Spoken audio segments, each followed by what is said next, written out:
Hi, I'm Mahesa and welcome back to English Danta.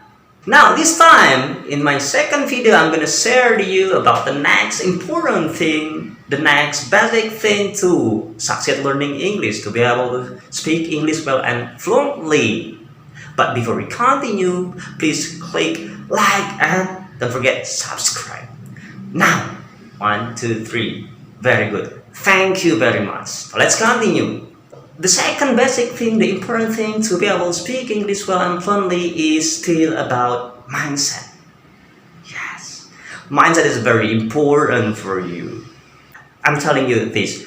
A lot of people always fail learning English because they have a wrong mindset.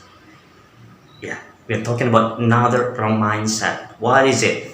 What kind of wrong mindset is it? Listen to me. A lot of people think that English is super difficult. Why? They think this way based on their experience in learning English since they were in elementary school until now, until they're grown up, but they never succeed learning English. They never be able to speak English well and fluently. Based on this experience, that their mind tells them that English is super difficult, and it's wrong.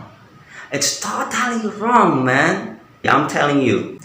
Jadi gini bos, nih kalau gue bilang ini kagak fair juga nih kalau kita bilang bahasa Inggris itu susah karena pengalaman belajar selama di sekolahan tuh kagak pernah berhasil gitu ya, itu kagak fair. Kenapa? Coba dah kita bahas dah. Kita selama belajar bahasa Inggris sekolahan kayak mana? Ini sih bukan berarti gue nyalain guru di sekolahan ya, sistem belajar sekolahan kagak, tapi coba kita review bareng-bareng nih ya, belajar di sekolahan kayak mana. Pertama, di sekolahan itu kan muridnya banyak ya, 30 sampai 40 gitu kan ya kalau di sekolahan. Nah ini pengaruh juga nih, lo kan gampang ke distract kan kalau misalkan lo belajar banyak murid kayak gitu ya, belum lo punya demenan di situ ya kan. Belum ada juga teman-teman lo yang brengsek beda itu suka jahilin lo ya. Nah dengan kondisi kayak gini nih, guru-guru juga susah juga. Gue pernah ngerasain ngajar di sekolahan, ini nggak susah juga nih untuk ngajar dengan jumlah yang banyak kayak gini. Itu yang pertama tuh.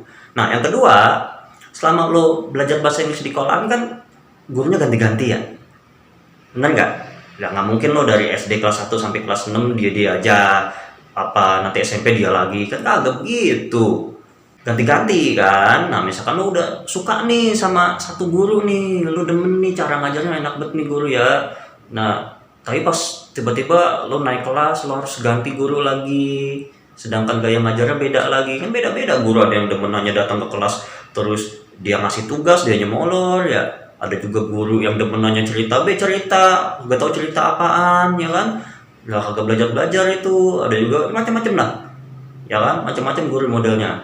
Nah ini juga yang pengaruh nih menurut gua nih. Terus yang berikutnya apa? Poin ketiga itu materinya bos. Materinya itu kalau gua bisa ibaratkan, ini pengalaman gua belajar ya, belajar di sekolah ya. Nah lo coba dan nanti lo pikirin. Nah kalau gua ibaratkan tuh kayak ibarat nonton sinetron gitu bos. Nonton sinetron, gue udah bener nih nonton sinetron episode 1, 2, 3, nah tau loncat ke 10, habis itu loncat ke 15, balik ke 7, ke 8, loncat lagi ke 14. Gue ngerasanya gitu tuh waktu gue belajar bahasa Inggris sekolahan ya. Jadi ibarat kalau nonton sinetron ini, misalkan si Romla ini pacaran sama si Prapto nih, tiba-tiba episode berikutnya kita nonton, lah ini ngapa si cowoknya beda lagi nih, ngapa si Udin Koreng ini, lah ini siapa lagi ini ya, cowok siapa lagi ini, ngapa berduaan sama si Romla ini ya. Besok lagi lo nonton lagi, lah ini ngapa ada si Mamat, siapa ini si Mamat ini ya, ini si Romla jablay apa gimana sih, kan lo bingung ya. Nah itu gimana, lo langsung, gue yakin lo langsung matiin TV dah, besok kagak lo tonton, apa karena lo bingung ya kan. Nah itu yang gue rasain sih. Gue dulu waktu belajar di sekolahan nih, gue mikir ini ngapa bahasa Inggris ada was, ada is, ada were, ada am, ada do, ada das, ini apaan sih? Keder bener dah, sama keder gitu. Nah ini sih yang gue rasain. Tapi semenjak gue belajar les kursus, nah itu gue jadi paham nih, karena kan di kursus itu kan gurunya dia juga, kecuali dia berhalangan ya, terus materinya juga lo bener-bener ibarat kalau nonton sinetron tuh episode 1, 2, 3, 4, jadi ya paham gitu. Makanya gue bilang kagak fair kalau lo bilang bahasa Inggris susah karena udah belajar dari kecil sampai gede ya, tapi kagak bisa juga. Lo harus review cara belajar lo selama ini gimana.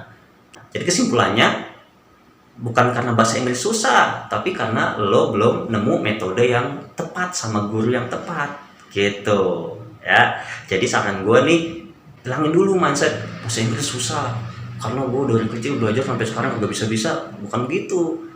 That's second tips from me. That's a second basic thing that you need to understand, that mindset is very important for you. So if you want to be able to speak English well and fluently, change your mindset. Get rid of the mindset that tells you English is very difficult. Based on my experience learning English since I was in elementary school until now, I never succeed learning English. No, it's not. Okay, so be careful with your mindset.